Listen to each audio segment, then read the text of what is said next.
So pranams everybody. Arunachala Shiva. Asato ma satgamaya. Tamaso ma jyotirgamaya. Mrityor ma amritam gamaya. Om Shanti Shanti Shanti.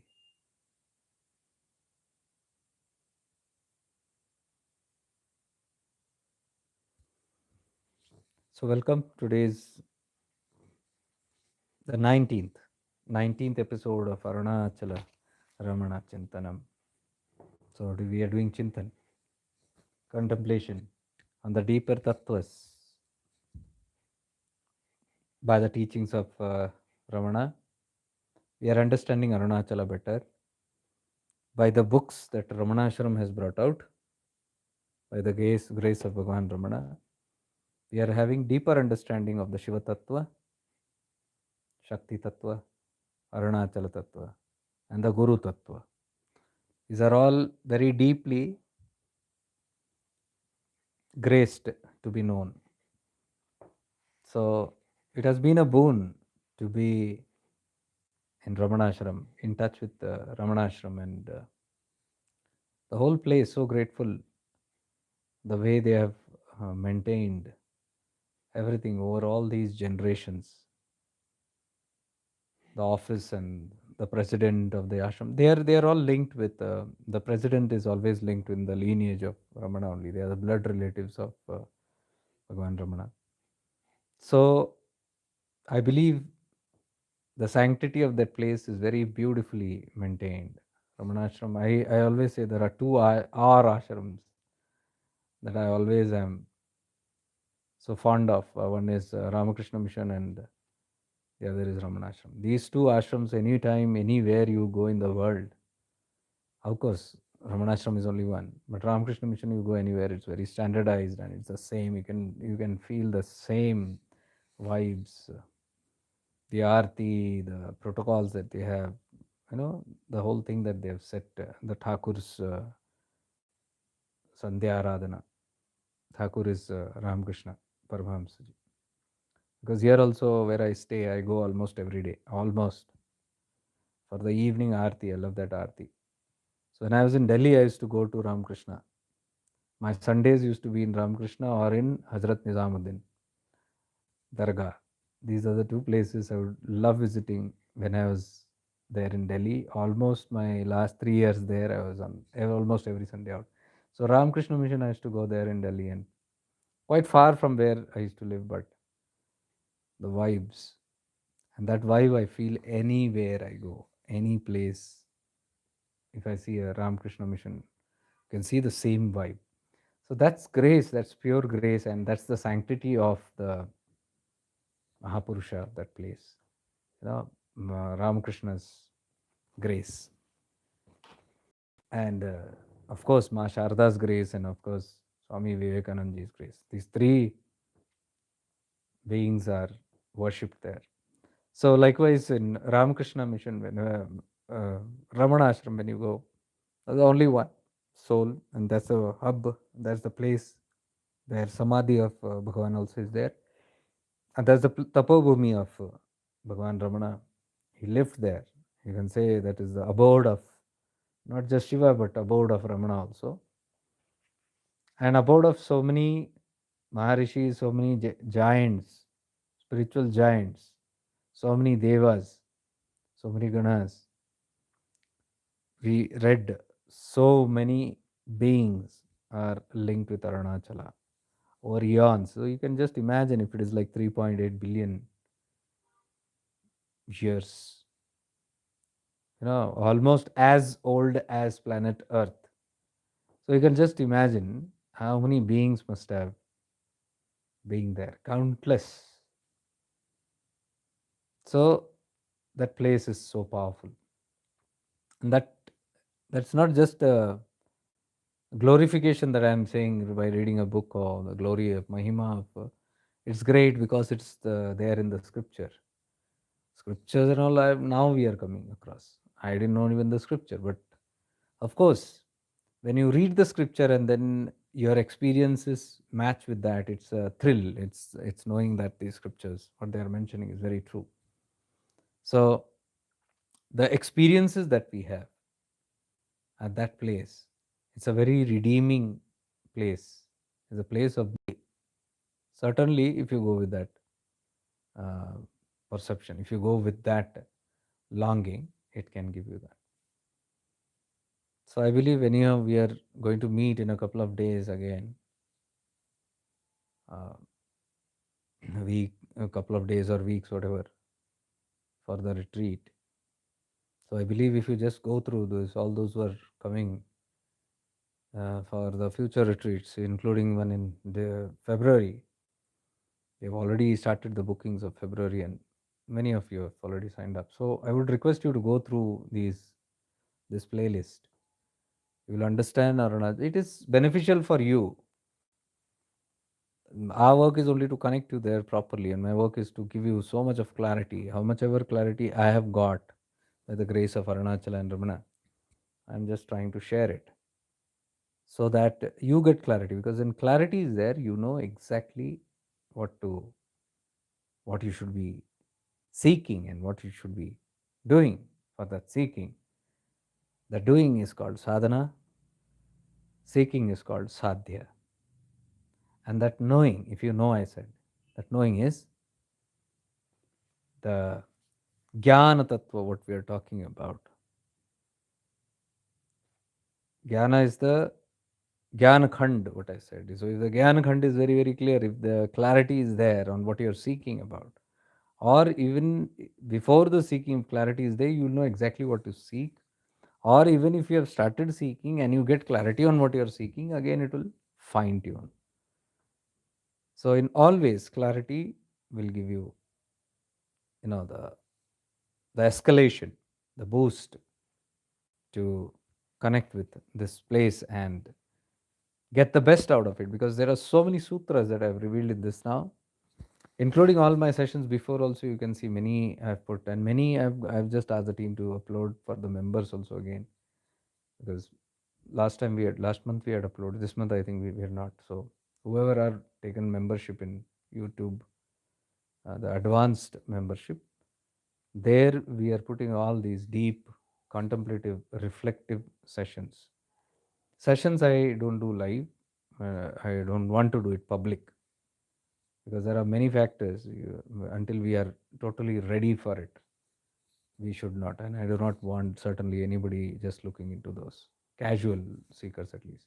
So those who are interested, you sign up for that, or you attend these deep, powerful free sessions which are there on Zoom. You can get good clarity. It will be a good contemplative session. Of course, there are strict protocols when you attend those sessions, but you will side by side get experience of what you're learning. If you do not like sitting for the free Zoom sessions for whatever reasons, then YouTube membership is there. You can apply for it, the advanced one.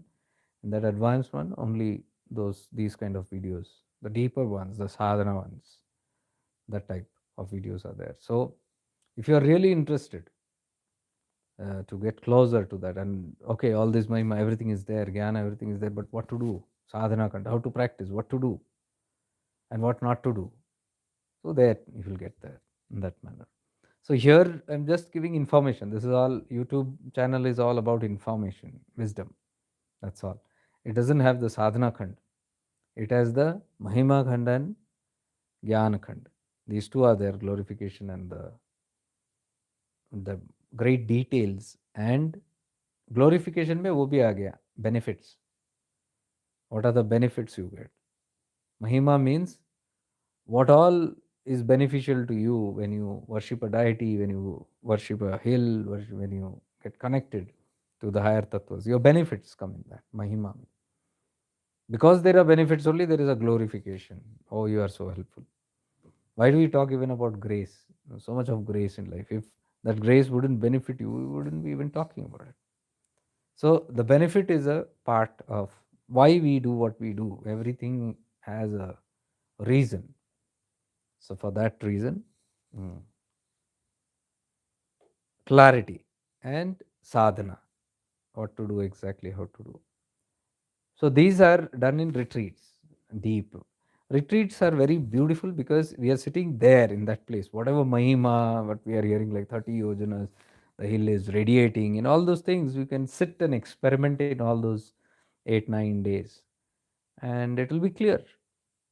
And as I tell, the hill in the sense God or Shiva consciousness or the Supreme does everything. The cosmic intelligence know everything. We just got to utilize these places, because you can see in the Mahima of Arunachala, Shiva has taken that form, he says, for our sake. And you can see this is a very protected place. In the coming chapters, you'll see Mahishasura Vardha and all that, when the killing of Mahishasura, what exactly happened there. We have only known a little bit about that, but a little more detail of how the things happened, that can help us. Of course, that Mahishasura is not outside, it is within us only. So, how that hill is protected for those who have pure intentions, and those who have wrong intentions, or those who try to belittle the ones who are very deeply engrossed in that, are the one who try to, uh, pull off or do some mischief. For the intense, serious seekers, they have their own consequences. So this is all there in the Mahima. It's given here. You cannot play with this place. There are a lot of guardians there that protects that place. So that place physically, but we are all. This is also Arunachal only, right? So there are these beings within us also, but they have to be activated. That's all. So those we can see in the coming chapters how it is. So to experience that, we keep retreats. Retreats are in the physical place, and by the grace of Arunachala, we have been able to do like 17 retreats. So February is going to be like the 18th one. 16, 17 is now. So almost like 18 retreats we have done in close to 3 years. We will be doing one retreat in Kanyanad also, Kerala, by the end of 2026, somewhere in the winters. But before that, I think we will be doing one in Ganeshpuri also, because today Maharaj had called from Ganeshpuri and I was very happy. He just called after many times. He just sent a message, and that initiated a call, and we spoke. So he gave some brief things like, you could do this, and that was an indication. Okay, there's time up for one more retreat there in Ganeshpuri. Usually it comes with a call always, some or the other bahana. So I said we'll do that. Till February we are tied up here. So I was thinking we'll do it somewhere like June or something like that. May or June, I'm not sure, because May is very hot. The moment it simmers down, beginning of rains, it simmers down. So one we'll have in Ganeshpuri and one in Kanyanad also, 2026. Of course, there will be other retreats continuing in Tiruvannamalai.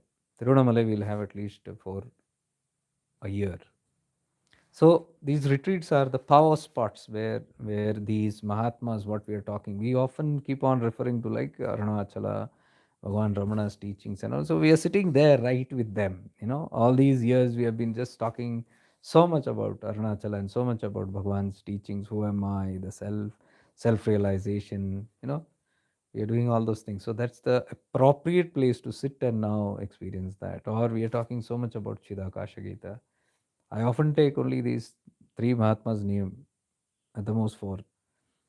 Three is Bhagavan Ramana, Nisargadatta Maharaj, which are two our tattva, what we are learning here, the final uh, sadhana, the final upadesha, the final path, the direct path, Nisargadatta Maharaj and Bhagavan Ramana.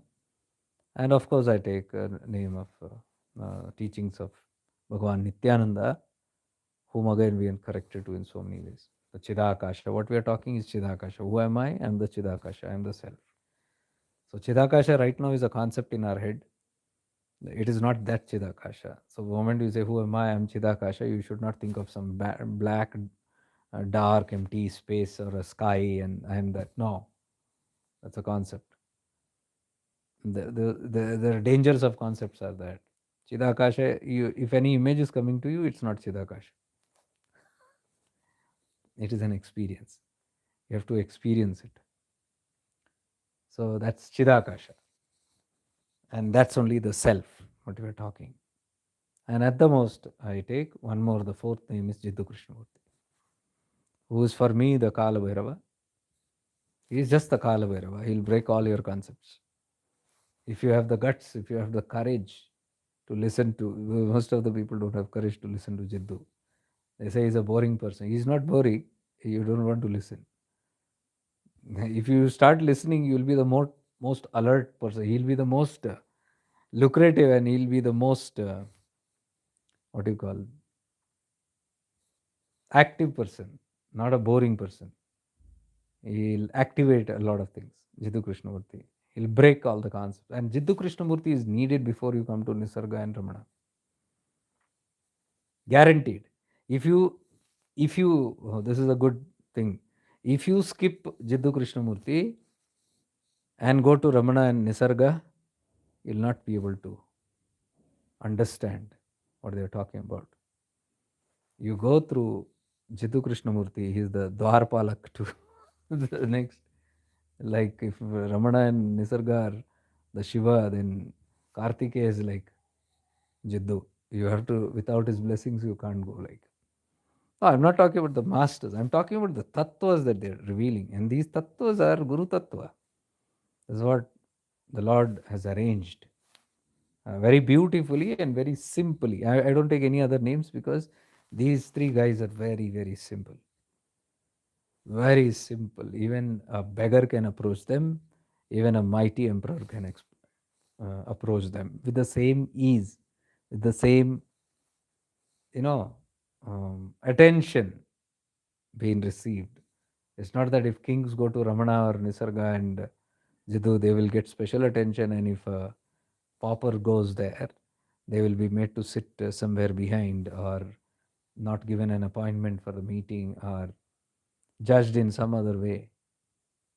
There's no partiality with these three guys. Of course, Bhagavan Nityananda. Four of them. Four giants they're talking about. And according to what I have scanned, these four guys are the ultimate. Simple enough for you to reach. Even their grace, if you connect with them and ask for their grace, because the Guru is grace. Guru Tattva is grace. When they say without the Guru you cannot attain liberation, it simply means the grace. Guru is the wisdom. Guru is the awakening. Guru is the illumination. Guru is the clarity. Without clarity, without illumination, you cannot attain freedom. Clarity is very, very important. Wisdom is very important. That is why Shiva is telling Parvati that without jnana, you cannot attain liberation. No rituals, no meditation, no japa can give you mukti. Kulavantra Tantra it is. Kaulavantra and something like that. But it's a beautiful phrase, what is directly telling Parvati that you cannot get liberation without that. Of course, he is telling in Devi Kalatra also, you cannot get me. There he says, you cannot come to me, you cannot get me without giving up all your karma kanda, your chakra meditation, your japa, your puja, and all these things. He's telling very, very clearly. So, who will make you leave all this, or who will snatch these things away from you? Jiddu Krishnamurti. Somebody like Jiddu Krishnamurti, Kala Bhairav. They will break all these concepts. So, if you are able to break, then you will easily understand what Nisarga and Ramana are talking about. Like there is many misconceptions. I don't think like bypassing Jiddu Tattva you can. It's very, very. Now also there are challenges, because now also what we call as awareness is not that pure awareness yet. There is still some things to understand, still somewhere deeper to go. Like I said, Chidakasha, if anything comes into your head, that's not Chidakasha. If you are looking at it, if you are thinking about it, it is not Chidakasha. You cannot be thinking about it. You are it. How are you going to realize who you are it? And then that's, you need Jitu. Until you break all your other concepts, you cannot come to that third level, Shambhu Upaya. Shaktopaya breaks all those things. How much ever you try, you keep trying. You do all the methods. Tried and tested, I'm telling. Tried and tested fully. And that's why I'm able to teach how you can connect very easily to Ramana and Nisarga. Why? I'm able to teach because of that experience, because I know where the flaws are, where the drawbacks are. And that's how, when people listen to that and they also attempt it, then they easily shift into that space. And that's what we have done in all these years, right? So, the Mahima of this place, the glory of Arunachala, you're understanding all this tattva. I think there is two more chapters.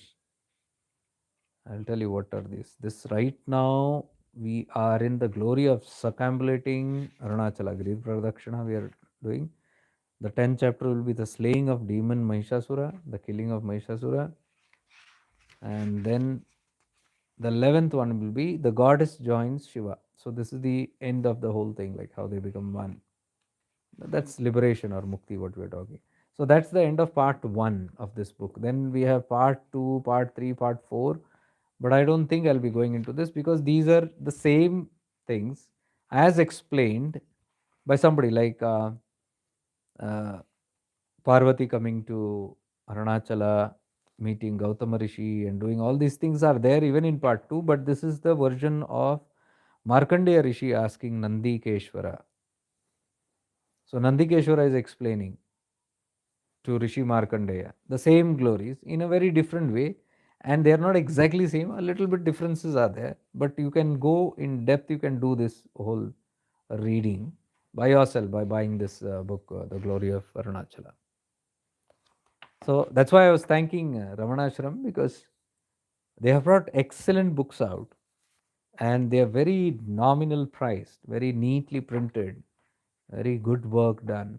Any of their books you pick, very easy to understand. It's very, very clean and neat, and very moderately priced that anybody can actually afford. And these are all the tattvas of the direct path, the last final path. So those who are being drawn to understand the path of wisdom very clearly, Arunachala is the place. And you know why now, because that is where the whole creation begins and whole creation ends. The I amness. That is the space of I amness. That is why I link Nisardat Maharaj to Arunachala. Whatever Nisardat Maharaj is teaching on I amness, that I amness is the final awareness that you will have of with yourself. The final awareness, like Shakti is one half of Shiva. So there is awareness still of that separation we call half. I and am. These are two words. I is the ego. Am is the being. Hona. Your presence is amness. The I is the one who knows about the timeless. Do you see this? There is a I am presence. I am presence is just your presence without any thoughts, without any realization that you are some identity. When you lose all identity, but you still remain, awareness remain without any identity of who you are, where you are sitting, what you are doing, but you still have deep awareness that you are present. That is the I amness state. And that is not the ultimatum yet. Because in that also, I is aware of am. मैं हूँ. I am. So मैं है उसमें. मैं हूँ. किसको पता है कि मैं हूँ? मुझे. मैं को पता है कि हूँ. Who knows the amness? I knows. So there is a fraction of the subtle ego, and that is only referred to as Shakti. In the Ardhanarishvara, the Shakti is aware of Shiva, means I is aware of M. You getting it? And that's the final stage.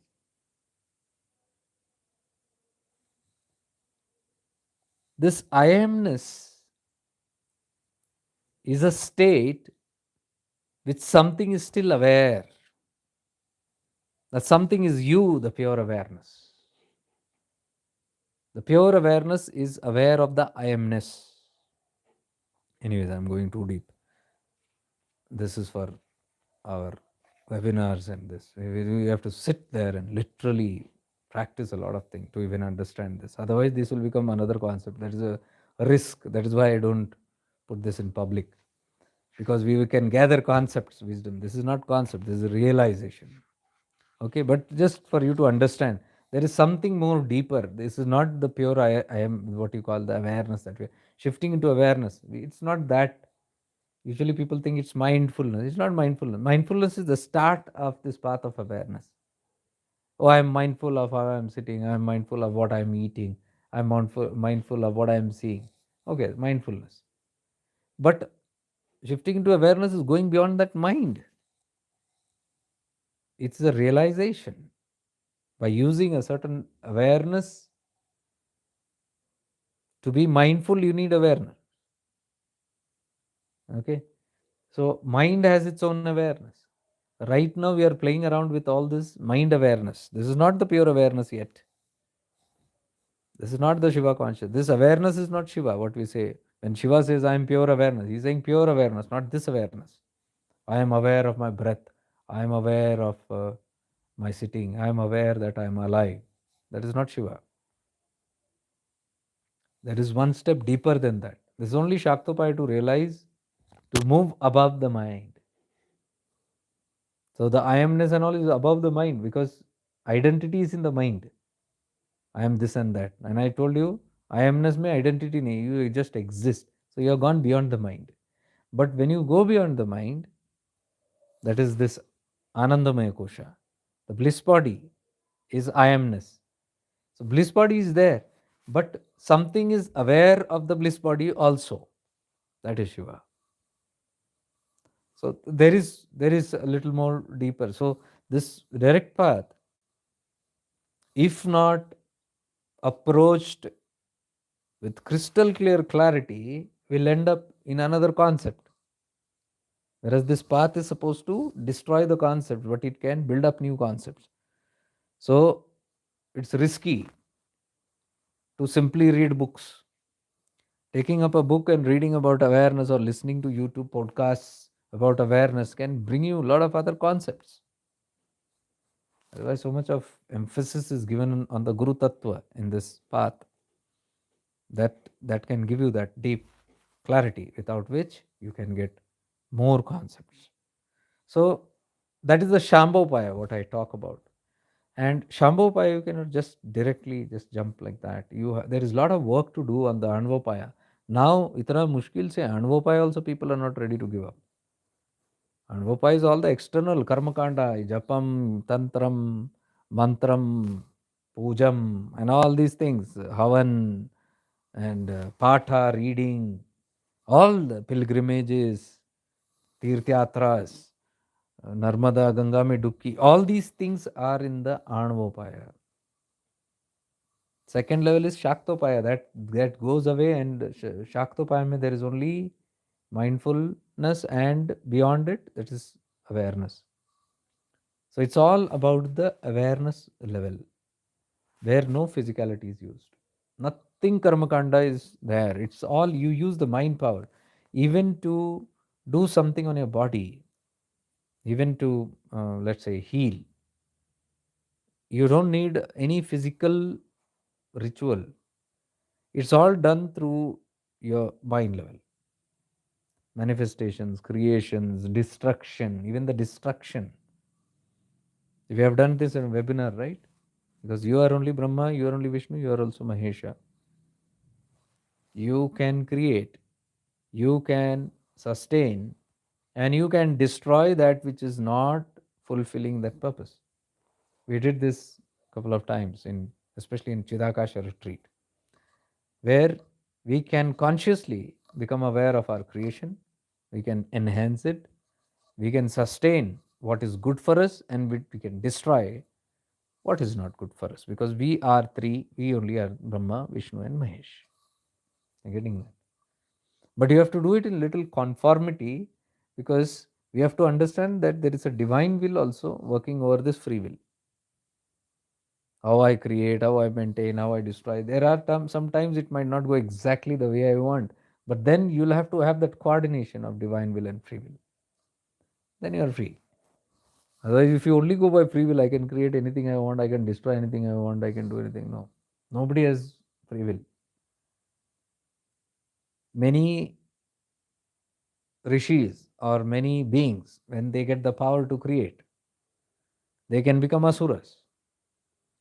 Siddhis can make you an asura, because if you are not balanced, if you are not understanding the divine will over the free will, and you think only free will can be done, you can get asuric stuff. That is all the stories of all the asuras. मनमानी जो अपने ठीक I can do anything, I can create anything. All the asuras say that only, right? I can create any damn thing I want. You'll see in the next chapters how Mahishasura boasts about all this. I can do anything.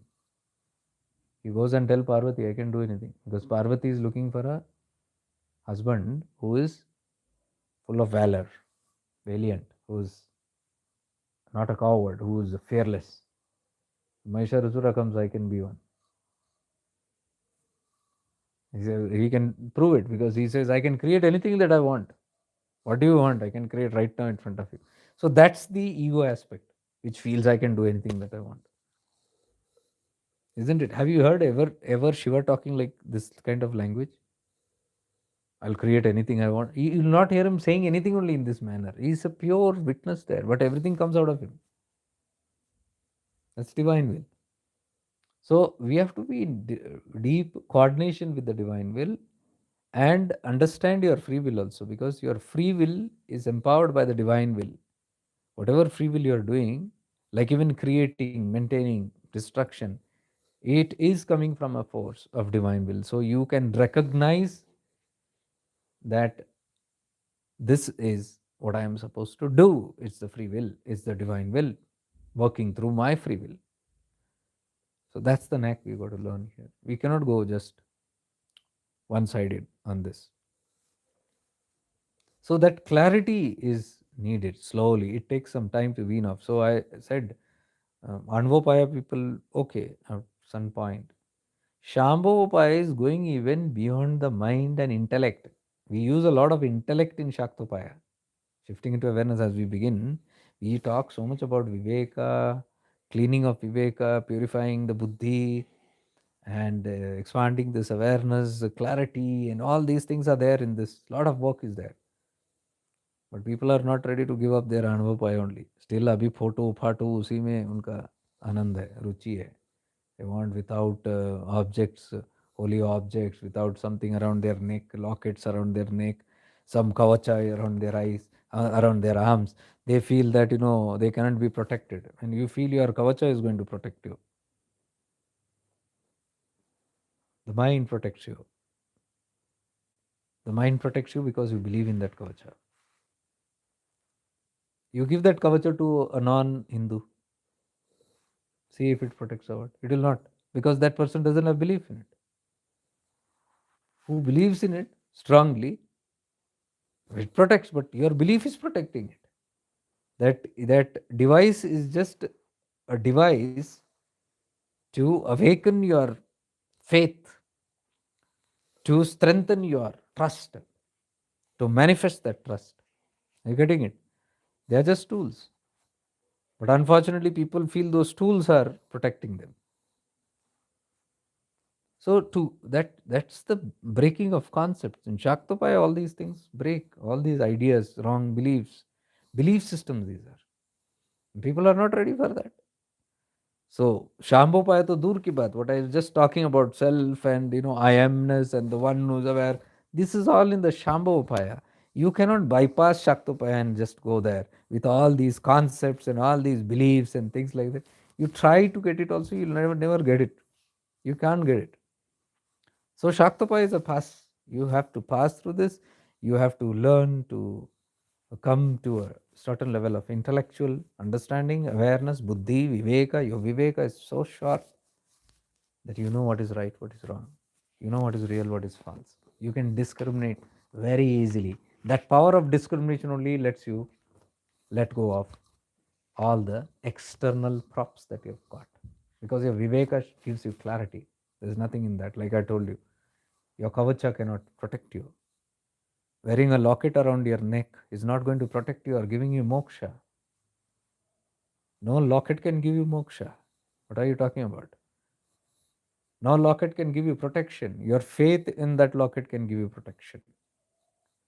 Do you feel all the people who are protected in all the different religions wear some security stuff around them? So, like Kabir says, the God doesn't need these little props. My God is not so small, he says. That God has to say that only in Vanaras, if you die, you'll get liberation. Then God is helpless, isn't it? God has nothing to do. He's putting everything onto a river and telling, if you go there only, it's going to happen. Similarly, it is like God telling you put a yantra around your neck, then only it's going to happen. Or you believe in this tantra, or only if you believe in this mantra, it is going to happen. No way. There are many religions, many paths where all there are self realized beings, liberated beings. You go to the shamans, there are self realized beings there. Shamans are junglis, literally. Huh? Shamans don't even know ABCD of what we are talking about. They don't know anything, but they are the most powerful healers. You find them in the jungles. Animal healers. They are connected to those dimensions. Now, what do you say about that then? There are many beings who are liberated even without a single concept, without a single mosque, without a single church, without a single object, without a single guru, priest, mediators. Look at the people like Jiddu Krishnamurti. Look at the people like Buddha, Mahavir, where Buddha believed in any god. Buddhism has no religion. Buddhism doesn't believe in God. It simply follows consciousness. Buddhism, Buddha, Mahavir, they connected you to consciousness. They never gave you any concept of any God. Two religions, and Buddhism is one of the major religions, most powerful religions. You go and see lamas. You go in the Buddhist ancient records, go to their history, you will see most of them taken Jiva Samadhi, even today. You go to Tibet and you go to see the lamas, extraordinary science of leaving their bodies. Where is yantras? Where is mantras? Where is shastras? Where is, do we get that? This whole thing are props to help us. But instead of taking help, we cling on to them and we say those things are going to give us something. Our teachers are going to give us moksha. They are all mediators. You cannot cling on to them. So, and it has been explained by so many mystics that even Guru cannot give you self-realization. Guru can give you direction. Guru can give you clarity. Guru can give you motivation. Guru can pray for you. Guru can have a good sankalpa for you. His blessing. All those things are fine, but ultimately your karma, what you do, is what's going to matter. So that must be very, very much enough. So that Anvopaya, after that Shaktopaya, where we talk so much about intellect purification, awareness, buddhi, viveka, all these things, fine. But Shambhopaya, when you reach, you have to give up the intellect also. All these talks about awareness, all these talks about the practices, everything must be given up. Completely gone. So you see how difficult it is. Anvopai, you are not able to give up here. Your mind is not able to give up all this clinging. You're so scared out of fear, because all these are support systems, life support systems. The past, the tradition, gurus, the mantras, the yantras, the philosophies, the shastras, the religions. These are all support systems for us. So we are unable to release them from our mind. Shambhopaya demands they have to be all burnt. So imagine if physically you're not able to give up things, at that end, what we are contemplating, it is traumatic. It won't be able to be done. It's very, very traumatic for many people. One cannot even attempt to do that. See, in this path, what we call as worthiness, so much of, are they worthy? Only see, so much of talks are given in the Guru Shishya Parampara. Are they worthy to get the Brahma Gyan? Worthiness they talk about. So much of what is that worthiness, you think? Worthiness, people think it is discipline, it is loyalty. You be very loyal to the Guru, or you're disciplined, or you just fulfill everything that has been just told to you, you become worthy. That is not worthiness, that's flattery. It's not a government office where you go and then you put something under the table, or you flatter somebody, or you give them some nice gifts and do some service for them, and then you get their worthiness approved. No way. Worthiness means purity, nirmala. Mala means impurities. What are the impurities? Not dirty thoughts. They also are. Any thought is an impurity at that level. Vrittis, vikalpas, all the projections of the mind are impurities. All concepts are impurities. So giving up all the concepts is giving up the impurities, that is called nirmal. Man ko shuddh karna. Chitta shuddh means nothing remains in that chitta. No techniques, no methods, no props, no clinging to anything. Nirlamba sadhana it is called. Anything that you cling is called salamba. Nirlamba means no clinging to anything. You're just suspended in that space. You're just taken the plunge into that space. And that's Shambhavaya. So for that worthiness, what they say is this: you have to cleanse up all your attachment to anything clinging. That is called Nirmalman. There is a lot of misconception. Nirmalman means, oh, I have to remove all the dirty thoughts from my mind and keep all the nice, positive, comfortable. No, your positive, nice, clinging thoughts only are the dirty ones, because they make you clinging, they make you bonded, they cannot give you freedom. So there are a lot of misconceptions. This can be understood as you come deeper and deeper and deeper. You blow out all this. So when this becomes clear, you are easily able to drop your concepts. You become worthy for grace. You become worthy for Brahma Gyan. What is Brahma Gyan? Shambhavapaya. Are you getting it? What I just talked about, I amness and beyond I amness. That one which is there. So we don't talk about it now. Like when I used to tell about this, then people used to imagine, oh, I am seeing, I am in awareness.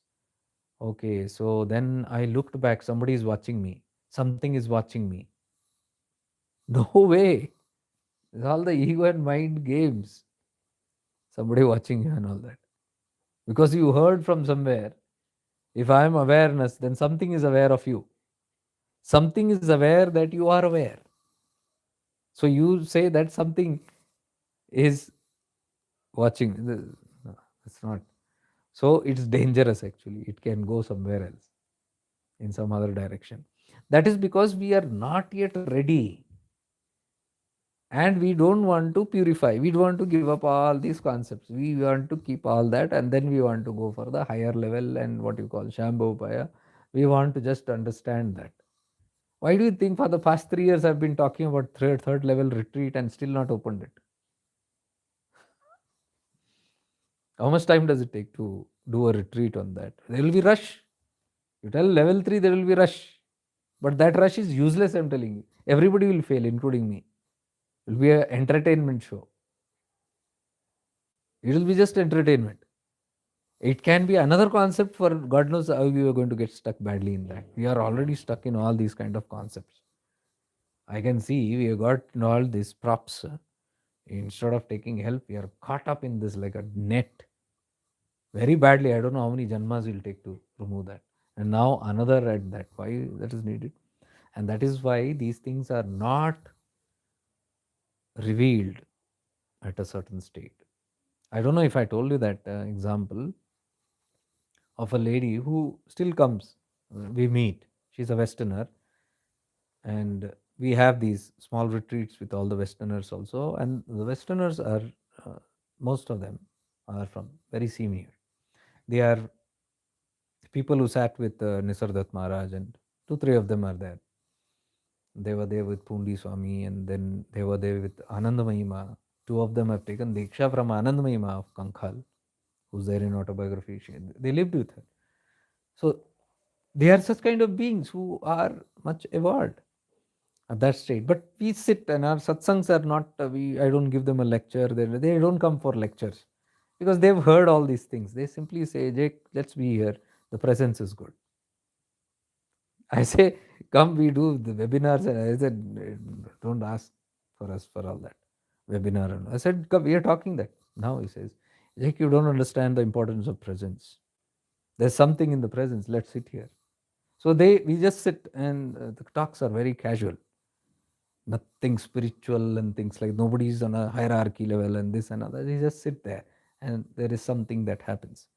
So when we were talking about that, the lady told me about her experience with Nisardat Maharaj. She said, Jake, I had got once with to meet Nisardat Maharaj with others, and some of them are uh, Punjaji's Shishyas.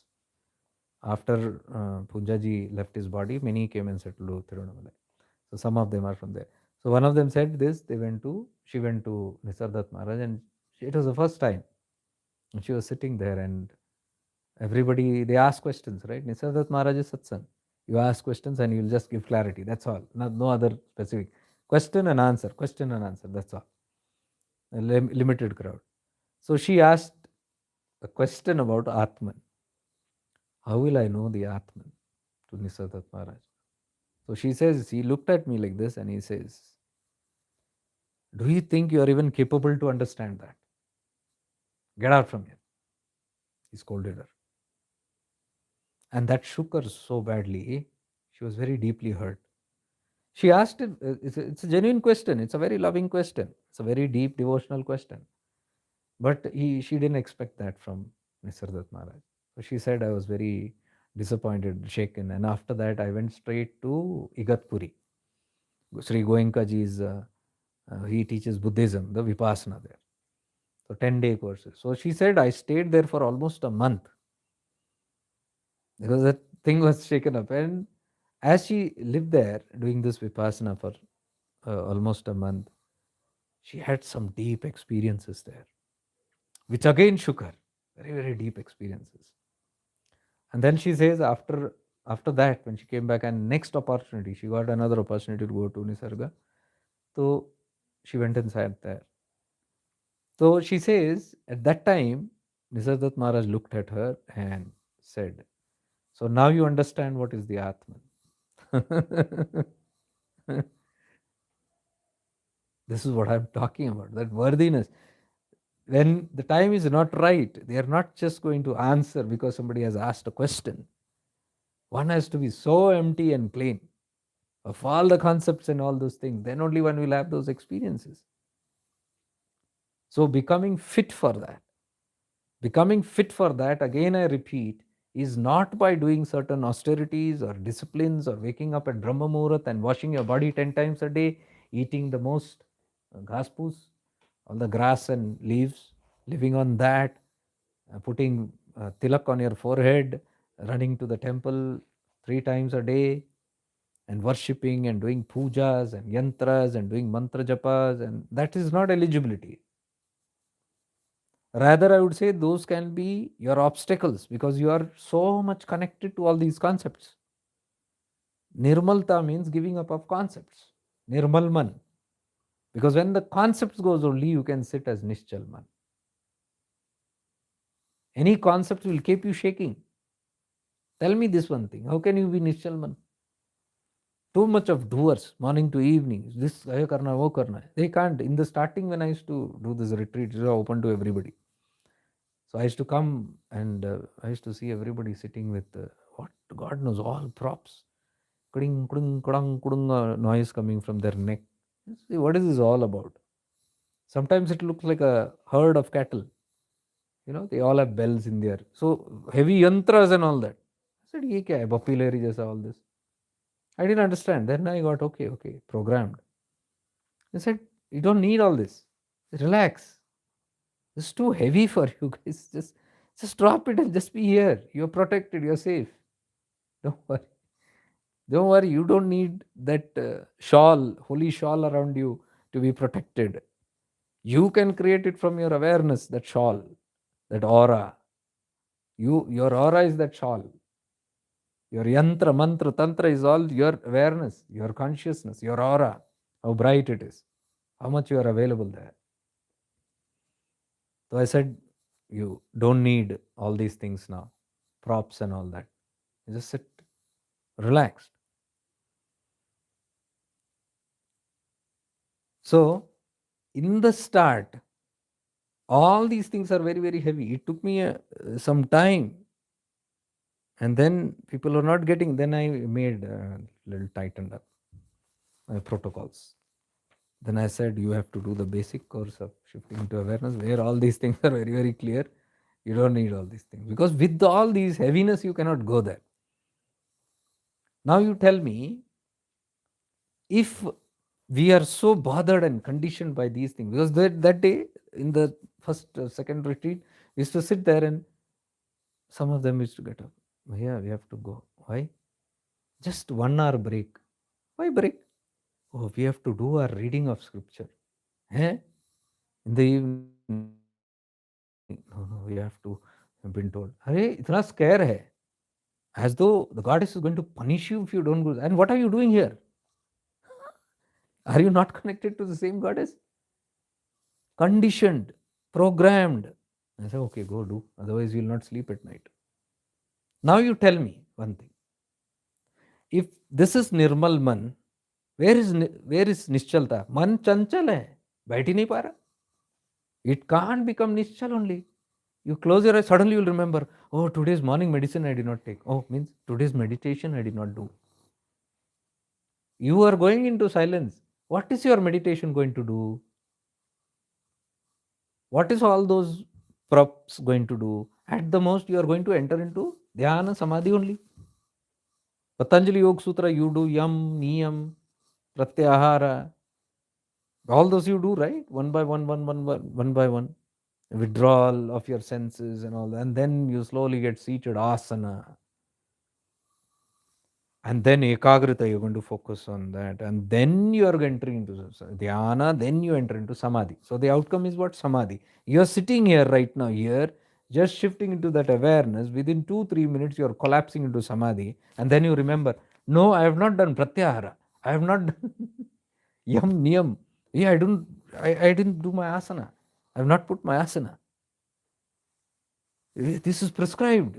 Something wrong is going to, array, you have already attained by for which you are doing all these things. Now why do you want that? No, we want to do that. Then I made strict rules. Either you do get busy in all these things because you're not understanding what is Nirmal Man, Nischal Man, Vishal Man. कहाँ है निश्चलता? चंचलिए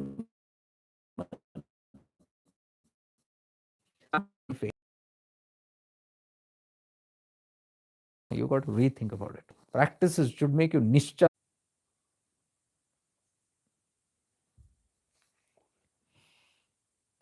Is it working now? Yesterday I checked in the recording, it's working. It goes correct. I think only in the live it gets stopped or hung for a while. Now it's working, right? I just shifted. I just did the switch off and on of the internet. Okay. So I was telling, here I just read this line saying that if the foot of one who circumambulates Arunachala bleeds, it will be wiped out. It will be wiped with the mandara flowers borne on Devendra's head. The foot which happens to be injured while circumambulating will be soothed by the kumkum from the body of Goddess Lakshmi. Means it will be soothed. The inner energies, the grace, the blessings, it is soothing. It will soothe the wounds, all that we bleed for, all the sacrifices. These are all like sacrifices. Like every suffering in our life also brings us grace. I've told this before also. Like in Shiva Sutra, it says every suffering is the Shaktipat of Shiva. Shaktipat means it's blessing. So, suffering simply means you annihilating your karma. You're supposed to suffer, and let's say somewhere later, but you are preponing it. And you are going through those hardships without waiting for some hardship to come. So, very unconditionally, when you do it, so it's bound to happen. So, that's what it means. Like, even if the foot bleeds or if it gets swollen or things like that, if it gets injured, that's okay. Grace is still covering you with it.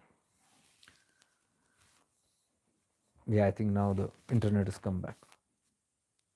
On hearing all this, Gauri said, O sage, kindly expound on the merits acquired by serving this hill. Tell me the story of those fortunate persons who served this hill with reverence and how they attained the goal of their lives. Thereupon Gautama said, I shall describe the merits acquired by serving this hill as narrated by Parameshwara himself on a former occasion. A spider wove its web on one of the slopes of the hill. This amounted to clothing the hill. It gained the ability to recall its previous births. Poisonous insects move about harmlessly on the slopes.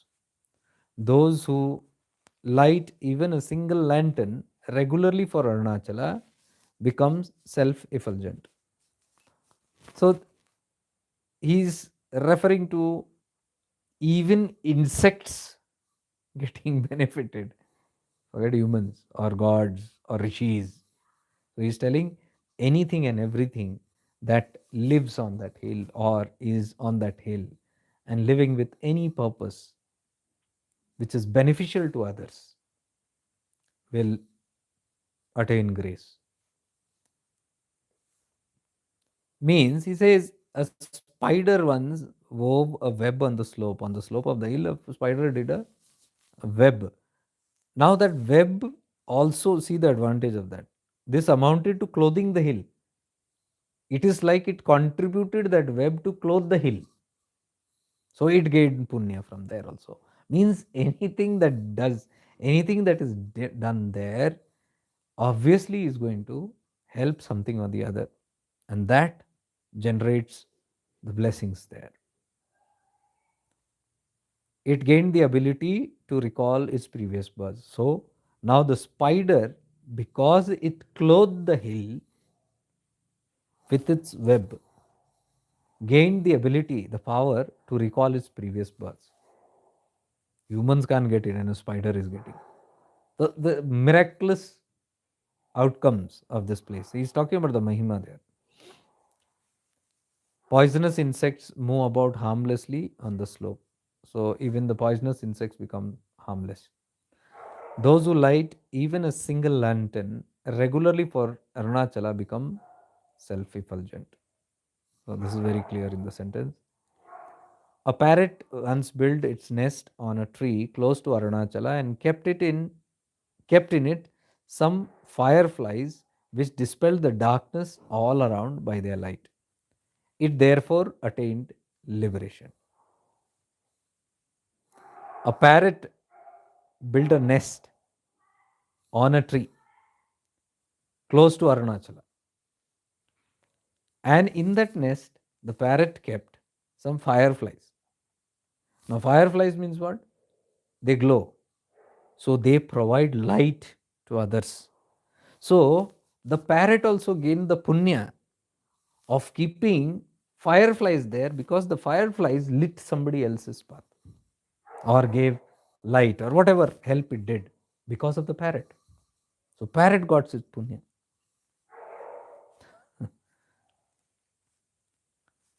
It therefore attained liberation. Can we say that this is a place where it is just giving an opportunity to get liberation? Mauka dhund raha hai, you can say, like the hill is just finding a reason to give you mukti. Means it is bringing you to that place and making you things do. Who brought it there? Who brought the parrot there? It brings you there. And whatever you do there gets manifold results. So it is like it is bringing you to that center and giving you an opportunity by even your regular work. Parrot builds nest, not a big thing. A spider builds its web, not a big thing. It's its regular work. But when it is done in the sacred space, it manifolds. You can indirectly put it in this manner also, that whenever you do any karma, locally in this world or anywhere you're living in, your dharma, your karma you're doing, that is another. That is regular work. But if you are connected to Arunachala, if you are in that oneness space, if you are in deep awareness, and you do the same karma, you will be benefited manifold. Is that clear?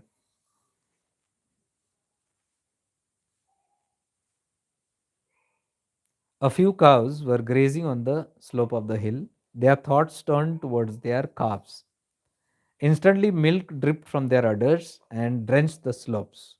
As a result of this spontaneous abhisheka, which they performed to Arunachala, they attained liberation.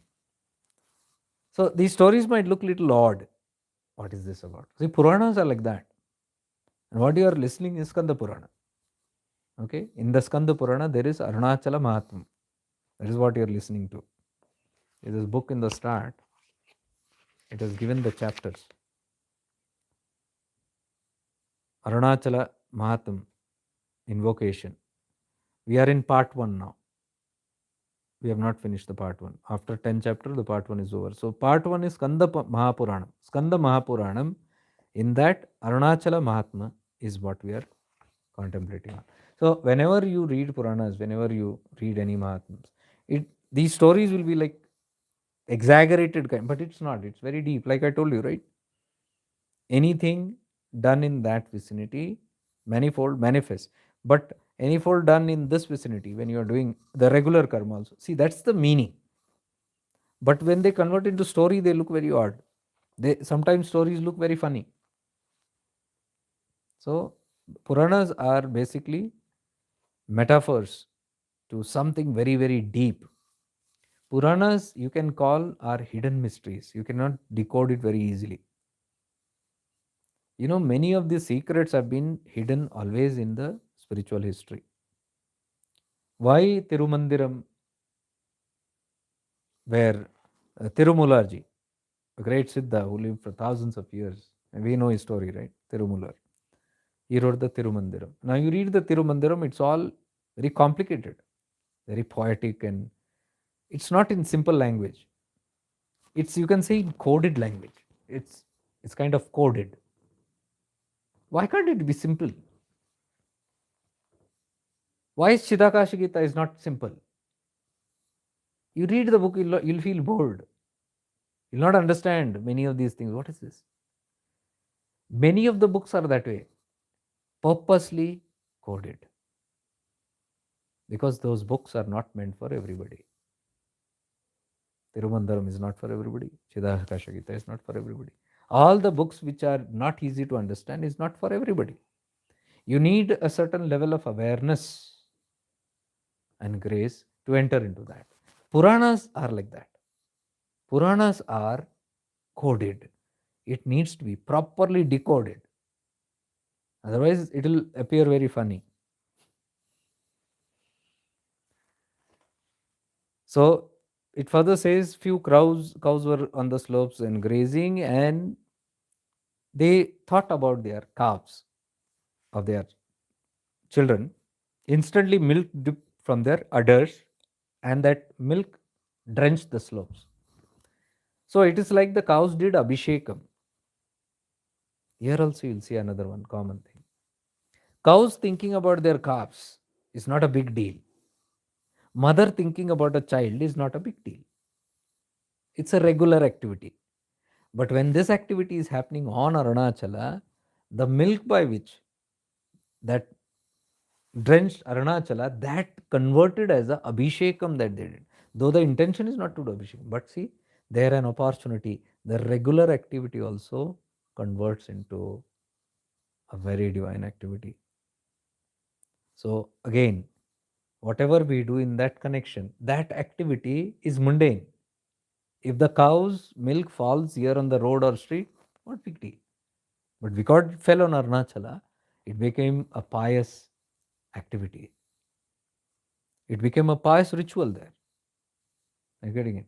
So the deep meaning is that whenever you are connected to your Arunachala, yourself, and from that space, any karma that you do, the regular karma and the outcome of that karma, whatever regular you're doing, due to that, whatever happens benefits others in whichever way, that multifolds. It has the divine presence. As a result of this spontaneous abhisheka, which they perform to Arunachala, they attain liberation. So the hill is simply, you can say, waiting to give you liberation for in something or the some or the other manner. It simply wants to pull you, and in your regular activity only multiply it manifold. How beautiful. When a crow flew in search of prey with its wings fanned the hill. It attained liberation immediately. A crow also was flying. It's flying. It's a regular activity. But that flying, the wings flapping, it fanned Arunachala. It got liberation. You can think about the same thing. You fanning another person by being connected to Arunachala, it becomes a punya karma. It becomes one of the great seva. See, any seva that you do which you are deeply connected becomes nishkam seva. Any seva that you do which you are not connected to the core of your being becomes sakam seva.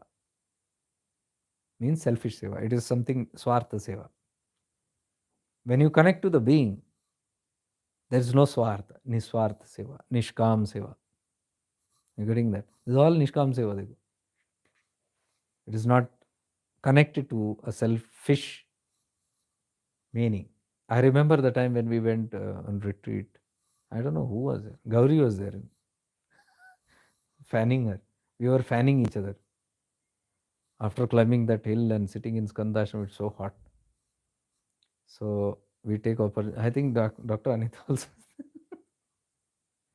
We are like trying to fan each other.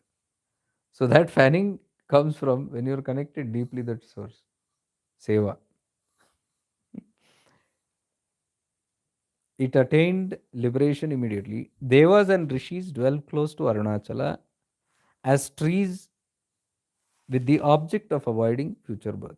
So, see, Devas and rishis dwell close to Arunachala as trees in order to avoid future births.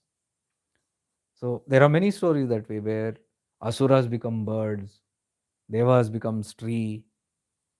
I think that's in which place that is? Nidhivan, right? Vrindavan, Mathura Vrindavan. There's Nidhivan. I had been there, beautiful place. Where they say all the trees are the gopikas, all the gopis. What are they called? Gopikas, the females who were enchanted and in love with Krishna. They all turned into that tree. So every tree are those females. You get a good vibe actually when you go in there, Nidhivan. It's a very powerful place. It's where I believe even Chaitanya Mahaprabhu disappeared. He went to Nidhivan, disappeared, and then he is supposed to have appeared in Jagannath Puri, where he disappeared into that. The disappearing is this, what you are talking about. Converting back to light. Disappearing means going back to ether, coming from ether and going back to ether by disintegrating the physicality, mentality, all the koshas, everything, and turning into light. Chaitanya Mahaprabhu also, Nityanand Chaitanya Mahaprabhu, he is also supposed to have attained in that manner. So Devas and Rishis also dwell close to Arunachala as trees. Then it says if one constructs a gopura, which is a tower on the temple, A sikbara, which is a spire or a road, a mantapa, or digs a well in this place, he will obtain whatever he desires. So there are many stories where people have built gopuras or a road or mantapas, pavilions, or dug wells in order to attain higher goals or what they desire. Let this linga of fire, which cannot be approached by the mortals, be worshipped on earth. Undamulai Ambiga, the supreme power, nourishes the entire world, which is her creation. The mother of universe is eternally young. Let those who desire to become eternally young worship her. Immortality, eternally young, doesn't mean today's modern word of kaya kalp. Everybody is crazy for kaya kalp. And what comes to the head when we hear this word kaya kalp? Beautification. Immediately you want your gray hairs to go back to black. You want all your wrinkles to vanish. And you want that glow and of youth to come back. Who doesn't want it? Everybody wants it. Everybody is desiring for that youth. But let me tell you this, when they say the mother is eternally young, let those who desire to become eternally young worship her. Means if somebody wants to attain the youth, you must have heard so many stories of somebody attaining youth, keeping their youth alive for thousands of years. It is not that youth, it is simply means the immortality. The soul seer, the mother of the universe, is eternally young. See, because consciousness cannot grow, right? Consciousness cannot grow old because it's without a birth. It is in one state only, the evergreen state, ever youthful state, never dying state. Soul's property it is. So whenever we talk about Kaya Kalpa, whenever Kaya Kalpa is okay, you want to keep your body. Kaya means body. Kalpa is thousands of years. Those are all mundane desires. Those are not desires which is beyond towards liberation. Those are all lower desires, wanting to maintain the body. You'll see there are many siddhas. Like when I used to travel a lot in South India, and I made a lot of blogs and videos all my lifetime there. You can see those are still there on YouTube. There I've explained in many places after visiting these different places of like Patanjali's, Maharishi's Jeva Samadhi, or Tirumalaji's Samadhi, where he turned into light, Ramalinga Swami's Samadhi, and many such 18 Siddhars were there, many of them. Everywhere we talk about 4,000 years, 3,000 years, 5,000 years. These are the ages that they have, or Bogarnath, for example. These are the ages that we are talking about. So people love that because suddenly when they relate it to the age, they say, wow, this is powerful. So this is spirituality. They feel this we have come something which is very, very extraordinary, not a regular thing in life, something to attain. I have not heard a single person. Then I hear about a story. Wow, this is something. So I get interest. I'll go into the Siddha Marga. But it's my deep desire to sustain the ego and remain here. What we are actually talking about, these rishis and all those who are, they come and play the game and they go. They are in their bodies for some purpose. They don't need. You see, many of the rishis earlier, even in Arunachala, there are millions of yogis and rishis whose name also we do not know.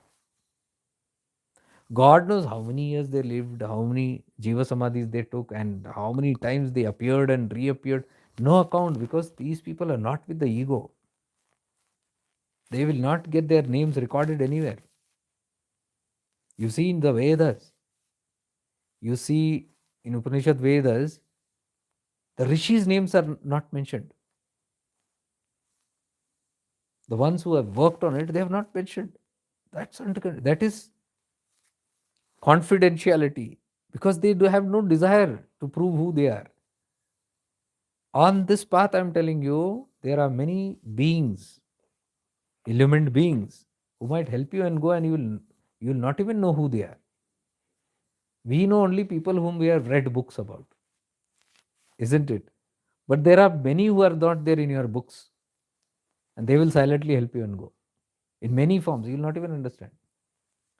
They might come in some physical form, or they might do their work astrally, and you will not even know about it. That is unconditional love. That is purity. That is immortality. That is where they are playing games. And then you say 4,000 years, 2,000 years, what big deal? They have nothing to do with that 2,000 or 4,000. It's just a number. They are just a part of the play, chosen by the divine to do some deep work. They come and they go. I've told you examples. In my life, it has happened. Real stories, which if I tell also, people will not believe. And I'm not interested to make people believe. There are beings who can help you mysteriously.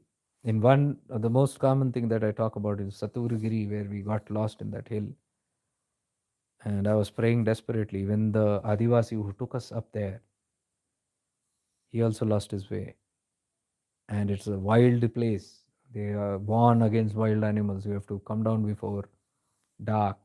You have to keep on banging your bottles and go up there. There's something called Tavasi Guhai. We had attempted twice to go there. Second time we got lost.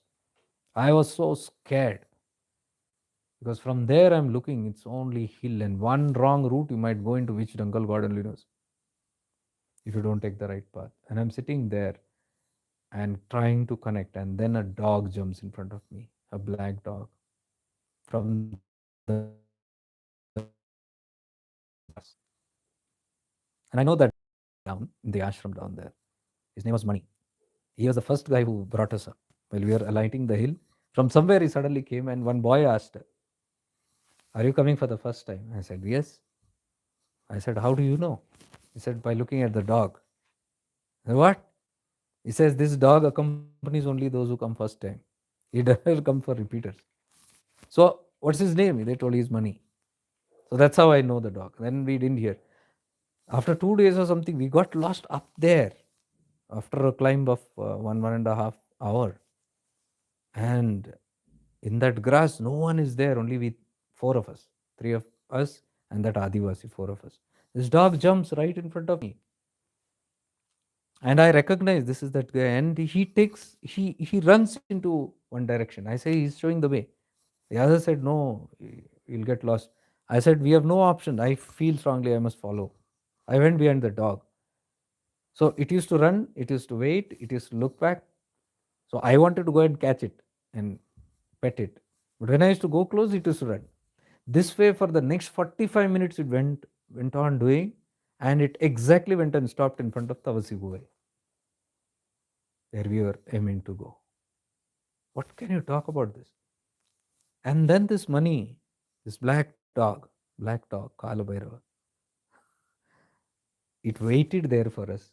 Another 30-40 minutes we were in that cave. We crawled and went. Dark cave, pitch dark cave. And me, my two friends from Goa, they were there. We couldn't see anything. So my hand touched some fluid, like I came to know it is a lamp. But that lamp was warm. It was hot, as though somebody had just blown it off. So I told my friends. Then to see that, I on the mobile light. When I on the mobile light, there bats flew from top. Many bats there. So I had to off. I couldn't see what is there. Who's there? What? I just offed, and we didn't. I was like numb. I just meditated and quietly came out of that cave. Pitch dark cave. Again crawled and came out. Full bhasma it was inside that. That bhasma, when I came out, Mani was waiting a little bit far on the peak of that hill. His hair was blowing in that wind, and he was just looking, this way, this way. He was looking from left to right, as though like supervising there. The moment we came out, he looked back and he came towards us. So when he came, I took the bhasma and put it on his head, on his forehead. At the moment that happened, he started running down. Same way. Next 1.5 hour, he was running, waiting for us, running, waiting for us. He brought us back till the ashram. What can you say?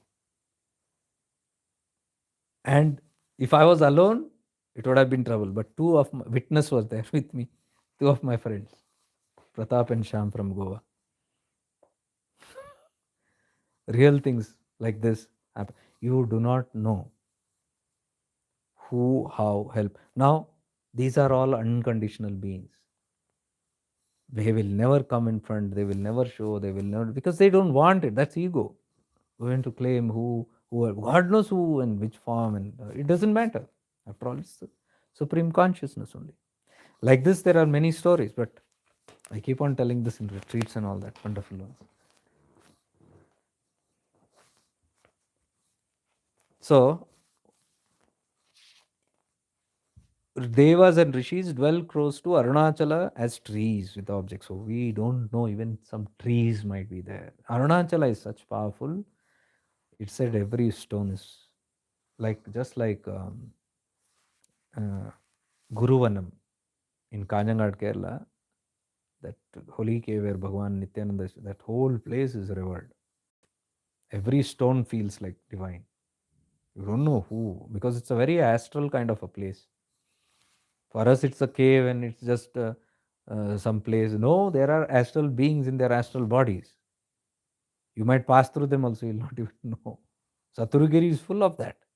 Saturagiri Hill in Tamil Nadu. Previously, they used to allow. Now you have got to take permission. Forest reserve forest has taken. So once or twice a year they open. You can go to the Saturagiri if you want to. I have written blogs on it. Saturagiri, you can take help of that. Just type Jacob and Saturagiri Hills. You'll get all those blogs. You'll get all information if you would like to go there. So these places, like even uh, Guruvanam, they're all very different dimensional places. If you pay attention, you can sense some different things there. So Arunachala, there are many, many caves on Arunachala. They say 108 caves, but I believe that's more. That hill cannot be explored. It looks like a small hill. I have spent almost 16 plus years now. I have tried exploring. Those days I used to only explore the hill, different plot, and I've seen different places. I went to many rocks. Those days I didn't know it was prohibited. I used to go there. And sometimes those villagers, with their help, they took me to some caves, and they used to tell me Ramana meditated here. Here he used to have his bath, and those days, risky places. If you fall, you'll not even get your. Those days, it's a very mysterious hill. We only see one direction, but the hill is complete 360 degrees. If you see, there are plenty of caves. Many of the caves have been closed. Many government, even the inner parikrama has been closed by government.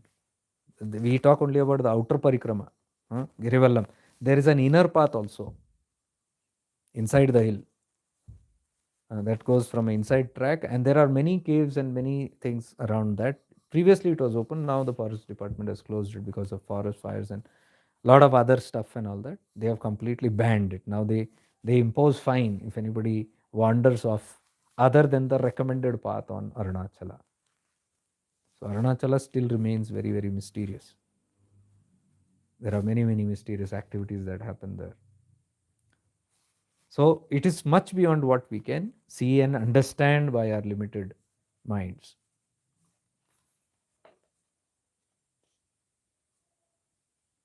So the mother is eternally young. Those who desire to become eternally young worship her. So now you understand the meaning of eternally young. It is not to keep your body young. It is to realize the youngness, youth of the soul. It is to realize I am immortal. Mrityor mokshyamamritat. The prayer to Shiva is that let me realize I am immortal.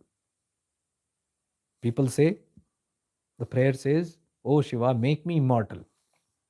I would correct it. It is not make me immortal. It is Help me realize that I am immortal. I shift into my mortality. Give me the grace to realize this, that I am an immortal being. Because once you realize I am immortal, you become the youth. Then it is said there is no death. For the one who realizes this, there is no death. You have realized you are immortal. Death is for the mortal. So it's a great blessing to ask for. Prayer. Mahamrityunjay mantra. Asatoma sadgamaya tamasoma jyotirgamaya mrityorma amritam gamaya.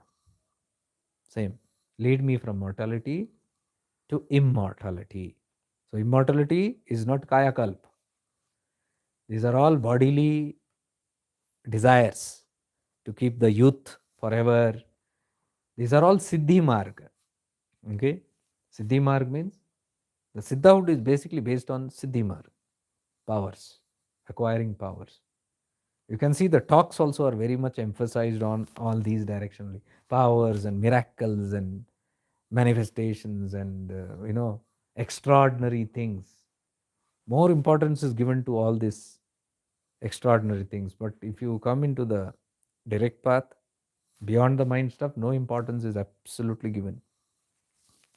It is Radhi Barabar. Ashtasiddhi Navanidhi. These are all of no use here. Nobody talks about it, nobody desires it. Because the moment you desire it, you become mortal. Even that immortality feeling which is there, it is again limited, because even if you gain the power to expand your life for a few more hundreds or thousands years also, still it comes to an end, because even Brahma, Vishnu and Mahesh has to end. There is technically no immortality in the play of consciousness. It is a myth. Immortality is in what lies beyond the play of consciousness. So we must ask for that immortality. Help me realize that. Why do you think Bhagavan Ramana never talked about any extraordinary experience? I've told this often. You think he lived all his life on that hill and nothing he saw? Nothing extraordinary? Impossible. But you'll never find him talking about even one extraordinary stuff of any miracle or some manifestation or seeing this and seeing that. Why? Because he doesn't want anybody to deviate from that path, deviate into the mind, back into the mind. This is all mental level. These are all mental projections. All the happenings are mental projections. They are not real. So he never emphasized on it. He never encouraged it. In fact, he never even gave importance to siddhis or the one who has siddhis. Like you gain 100 years of tapas, 100 years of uh, siddhi, the power to go into samadhi, hundreds of years. What is the use? The question asked is, even after 100 of years, there is vasanas left. Somebody who entered the samadhi, after 100 of years, when they woke up, he woke up. People were very excited. Somebody has woken up after 100 years. So that's very extraordinary for us. But on the depth, the mystics like Ramana don't pay attention to that, because they say, what is that 100-year samadhi going to do to you? Ask what happened after the 100. So when they found when the Siddha opened his eyes, he asked for water. Why did he ask for water? Because before entering the samadhi hundreds of years back, he was thirsty. Before the water came, he had gone into samadhi. And that thought of water lingered in his head for 100 years. After 100 years, the first thought that came back into his head when he came into his consciousness was water, thirst. So mystics like Ramana ask, what use is that samadhi which cannot give you mukti yet? So there is no attention paid to even that. So emphasizes is that mano nasha has to happen. Mano laya, that is. Samadhi is mano laya. It is temporary destruction of the mind. The mind will reappear after a certain time. Like at night, you go into same samadhi, but it will reappear in the morning. You will come out. You do your meditation, you enter into samadhi. It's not forever. Mano laya hua hai. Mano nash nahi hua hai. Again it will open up. So open and go. Come and go will keep on happening. So any amount of samadhis, any hundreds of years of samadhi, whatever you do, any amount of meditation, dhyana is not going to help you because you are going to come back again. Punarpi janmam, punarpi maranam. Death also is samadhi. You enter into death, that space of sushupti. When you die, you enter into a space of deep sushupti from where you wake up again. That waking up is again jagrata. You are waking up. So even the death space also is not permanent. Why? In that death also mano laya hua hai. Mind has got temporarily withdrawn into the self. What are the three things as I said? In sleep, in samadhi, and in death. All three are almost same only. All three are temporary withdrawals. But the mind will come back again because there is ego. So killing of ego, Mahishasura, that is what is called Mano Nasha. Chidakasha Gita, verse number 1. Gyanis are mindless. Gyanis and Avadhuts are same. They don't have mind, they have destroyed their mind. So they cannot be born or they cannot be dying. In their space of liberated consciousness, the body appears and disappears. That's the state of liberation. They don't have a desire to come into the body and do something. They have gone completely. So I think I'll stop it here. How's the time? Oh, we have, I think, 5-10 minutes. I think I'll finish this. Just one page is there here, 2 paragraphs, and then we are done with 9th. Then we come to tomorrow. We can continue with the slaying of demon Mahishasura, and after that, one more chapter. So 2 chapters we have. So I think I'll complete this before Saturday. Saturday will be the last in this series, and today is Wednesday, right? Tomorrow is Thursday. Thursday or Friday, we will have one satsang, which is on Zoom. And all those who are coming for Arunachala retreat, please attend it. It's open to everybody, all the members of Shifting into Awareness. Everybody can join the regular satsang. Something deep we'll do. But all those who are coming for the retreat, I would advise you to do that. Maybe tomorrow or day after. I'll let you know. Thursday or Friday, one will be. But the rest of the days, till Saturday, we will finish this Glory of Arunachala, the whole series. We will finish it up. So I'll just read off this last page. Worship the Lord of Sonadri, the repository of immeasurable virtues, who grants boons and the source of all joys. Your desires will be fulfilled and you will join Shambhu. Your penance is meant for the welfare of the world. There is nothing which you desire for yourself. Let the austerities and dharma of the rishis flourish. So here you can see the hint directly just before we heard about the spider, the cow, and parrot, and all that. What does he say here? Your penance is meant for the welfare of the world. Whatever you do is like a tapas only, right? This tapas is not actually for us. Like Ramana says, the greatest help you can do to the world, humanity, is to self realize. You realize for the self by yourself, but you are doing it for others also. This is very important to keep this bhavana. All those who did the Gayatri Mantra sadhana with me on last Sunday, 2 Sundays we did Gayatri and the Mahamrityunjay Mantra.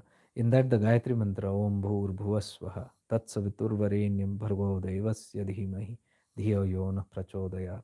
The first 3 words, Om Bhur Bhuva. So it means the Bhur, the Prithvi, the Pitruloka, the astral world, and the Swargaloka. 3 words, Om Bhur Bhuva Swaha. So, and it also means the microcosm, that is your physical body, Annamaya Kosha, Prana Sharira, etheric body, and the Manomaya Kosha, the mental body. Om Bhur Bhuvas Swaha. 3 bodies you are meditating on. Simultaneously, the reflection of these 3 bodies is the Prithvi, the astral, and the heavenly world, the three worlds outside and your three world inside. So whenever you do the Gayatri mantra, if you do it in the way I taught that, it's there in the courses already, you are actually doing it for selflessly for others. So it is known as a sadhana for personal as well as universal. This mantra is personal as well as universal.